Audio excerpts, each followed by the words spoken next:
अरे इतने दिन हो गए संदीप जी, आप देखिए जब से राष्ट्रीय अध्यक्ष बने खड़गे साहब, कोई कांग्रेस का प्रवक्ता उनका नाम ही नहीं लेता। आखिर में उनको रोना पड़ गया, बताना पड़ गया मैं दलित हूं, मैं अछूत हूं, मेरी पार्टी वाले कोई मेरी चाय भी नहीं पीते हैं, मुझसे बात भी नहीं करते हैं, उनके प्रवक्ता मेरा नाम भी नहीं लेते। रिकॉर्ड उठा के देख लीजिएगा सारे चैनल्स के ऊपर, किसी भी प्रवक्ता ने, एक भी प्रवक्ता ने, एक भी नेता ने इनके, जब से वो अध्यक्ष बने, किसी डिबेट के अंदर, किसी बाइट के अंदर, किसी स्टेटमेंट में खड़गे साहब का नाम लिया हो। ना ना, ये कहां से, ये कौन सी रिसर्च करके लेकर आए आप राजीव जेटली? नहीं, और प्रधानमंत्री भी तो बताते थे कि मैं पिछड़ी जाति का हूं, मैं चाय वाला था, गरीब पृष्ठभूमि से आता हूं। वो बताएं तो बहुत अच्छी बात है, ये बताएं तो जी नहीं, ये तो कलाकारी नौटंकी हो रही है। अरे मैं अपनी बात नहीं कर रहा, मैं अपनी बात नहीं कर रहा कि हम पर वो अटैक कर रहे हैं, वो कांग्रेस पार्टी पर कर रहे हैं। वो कह रहे हैं मुझे भी तो तवज्जो दीजिए, मुझे अध्यक्ष तो बना दिया, मेरी कोई चर्चा ही नहीं कर रहा। तब उन्होंने लगा कि मैं अछूत हूं, पार्टी की नजर में मैं अछूत हूं। पार्टी में कितना लंबा वक्त उन्होंने दिया, उनकी आज तक आपने चाय नहीं पी क्या?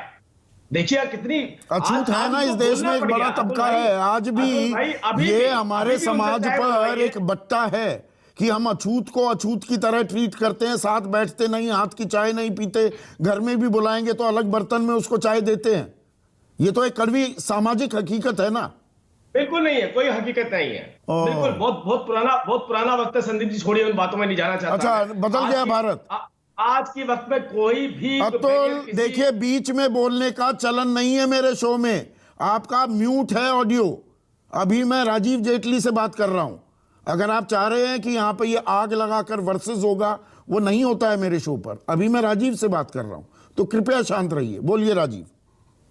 हाँ, मैं केवल इतना ही कह रहा हूं कि देखिए एहसास होता है, मैं खुद कह रहा हूं कि मैं बड़े दिनों से सोच रहा था और एक प्रश्न मेरे पास बार बार उठता कि खड़गे साहब राष्ट्रीय अध्यक्ष बनाए गए हैं, राष्ट्रीय अध्यक्ष के बारे में चर्चा ना होना, इससे बड़ा बड़े परेशान हैं आप, पार्टी में बड़े परेशान हैं कि कांग्रेस के प्रवक्ता उनके राष्ट्रीय अध्यक्ष की बात नहीं कर रहे हैं। मैं बात कर रहा हूं गरीबी की, दलितों की। ये मुद्दा परेशान करता है क्या? अभी मैं तो आपको किस बात का कि भाई प्रधानमंत्री 8,500 करोड़ के प्लेन में चलते हैं, 12-12 करोड़ की गाड़ियों में चलते हैं, ये कुछ परेशानी का सबब है क्या?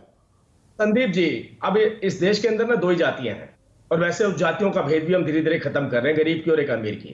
अमीर कोई दलित भी होता है तो उसके घर में एक उच्च जाति का व्यक्ति भी थोड़ा सोच सोच कर जाता है, क्या मुझे उतनी वेटेज मिलेगी, क्या इतना सम्मान मिल पाएगा। ये सब बहुत पुरानी बातें हो चुकी हैं, आज सब बराबर हो चुके हैं, कोई इसमें भेदभाव नहीं रह गया। मैं आपसे बोल रहा हूं कि हाँ, व्यक्तिगत तौर पर अगर कोई अपने आप को अछूत महसूस करता है या नीचा महसूस करता है, या उसको लगता है मुझे इग्नोर किया जा रहा है, तो वो किसी राजनीतिक पार्टी में हो सकता है, जो खड़गे साहब ने आज डिक्लेयर कर दिया कि देखिए मेरे साथ क्या हो रहा है, कितना बड़ा अन्याय मेरे साथ किया जा रहा है, कोई तो मेरा साथ दे। मेरी पार्टी मेरा साथ नहीं दे रही है तो क्या गुजरात की जनता तो समझे मुझे। तो ये खड़गे साहब के अपने विचार हैं जो अपने रखना चाहते हैं। पर ये गरीबी, इस देश के ये बेरोजगारी, महंगाई, बढ़ती आर्थिक जो दूरियां हैं, भाई 10% लोग 57% कमाई करते हैं ना इस देश में। और आपकी पार्टी तो अभी वो एडीआर की रिपोर्ट आई है कि जितने डोनेशंस मिलती हैं 94% तो बीजेपी के हाथ चली जाती हैं।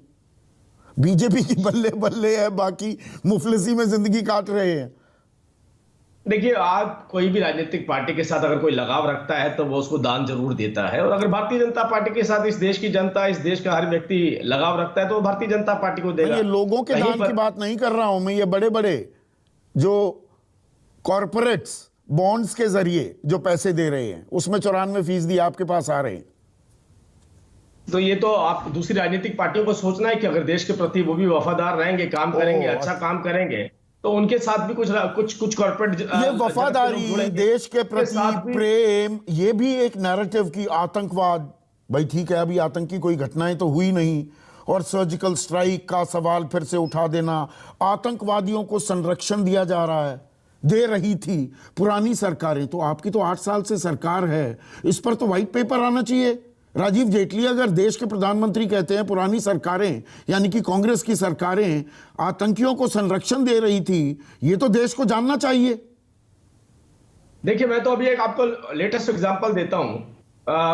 चुनावों के वक्त पे भी कंट्रोल नहीं कर पा रहे हैं अपने आप को, चुनावों के वक्त भी अपना जो अंदर का दर्द है वो निकाल करके बाहर रख रहे हैं। हम सोचते थे राहुल गांधी जी मंदिर जाते हैं, प्रियंका वाड्रा जी मंदिर जाती हैं, सोनिया गांधी जी मंदिर जाते हैं, लेकिन इन्हीं के एक उम्मीदवार इंद्रनील ने बता दिया कि सोमनाथ के अंदर भी अल्लाह बैठते हैं। हमें नहीं पता था, हम सोचते थे भगवान ढूंढने जा रहे हैं। इन्होंने, इनके ही उम्मीदवार ने बता दिया, इंद्रनील ने, कि सोमनाथ के अंदर अल्लाह बैठते हैं। हम तो सोचते थे वो मंत्र उच्चारण करने जा रहे हैं, हमें नहीं पता था नमाज पढ़ने के लिए अंदर जाया जाता है। तो ये एक इंटरनली जो कांग्रेस पार्टी के कैंडिडेट को ट्रेनिंग दी गई होगी या बताया गया, उन्होंने गलती से बाहर बता दिया वो। अच्छा, जैसे आप लोगों को ट्रेनिंग दी गई है कि हर चीज को हिंदू मुसलमान कर ही देना है कहीं ना कहीं, हमने तो और वो होता दिख रहा है। हमने तो करा ही नहीं, आप देखिए ना, इन्हीं के कैंडिडेट ने बोला है। नहीं, आतंकियों को संरक्षण उस पर व्हाइट पेपर आता नहीं है। और ये मसूद अजहर IC 814 हाईजैक हुआ था, वो आतंकियों की अगवानी करते हुए जसवंत सिंह गए थे कंधार लेकर, वो किसकी सरकार थी? देखिए मैं आपको बताता हूं, स्लीपर सेल एक सबसे बड़ी मुसीबत इस देश की बनी रही है। और स्लीपर सेल को एक्टिवेट करने के लिए और मोटिवेट करने के लिए राजनीतिक पार्टियों ने कोई कसर नहीं छोड़ी। अच्छा। बाटरा हाउस एनकाउंटर के अंदर एक ऑफिसर के साथ, पुलिस अधिकारी जो शहीद हुआ उसके साथ ना खड़ा होकर के आप आतंकवादियों के फेवर में बयान देते हैं, तो आप बताइए किसका फेवर कर रहे हैं? स्लीपर सेल गुजरात के लिए बहुत खतरनाक एक सिस्टम रहा है पहले। देखिए बाहर गुजरात के राजकोट से अगर आप देखें तो शायद 50 किलोमीटर की दूरी पर कराची आता है, और सरहदें कितनी इनसिक्योर हो जाती हैं, किस तरीके की अव्यवस्थाएं वहां फैली हुई थी, किस तरीके से वहां स्मगलिंग करवाई जाती तो थी, उसको खत्म कर दिया अगर आपने, वो पुराने जख्म क्यों कुरेदे जा रहे हैं? मैं वही तो सवाल पूछ रहा हूं। नहीं, पुरानी बात भी याद ना दिलवाई जाए, जब कांग्रेस का राज हुआ करता था, क्या जनता को ये याद ना दिलवाया जाए? यही थी वो कांग्रेस, यही कांग्रेस थी, और अभी बदली नहीं है, बदली नहीं है। मैं तो पूछूंगा अतुल साहब से, अतुल साहब आप सोमनाथ मंदिर के अंदर नमाज पढ़ने जाते हैं, अल्लाह को ढूंढने जाते हैं या भगवान की आस्था के लिए जाते हैं? अरे आपका कैंडिडेट ने बताया, इतना जवाब तो मुझे दे दीजिए ना। बोलिए तो मालूम भी नहीं अब था। 1 मिनट, अब अतुल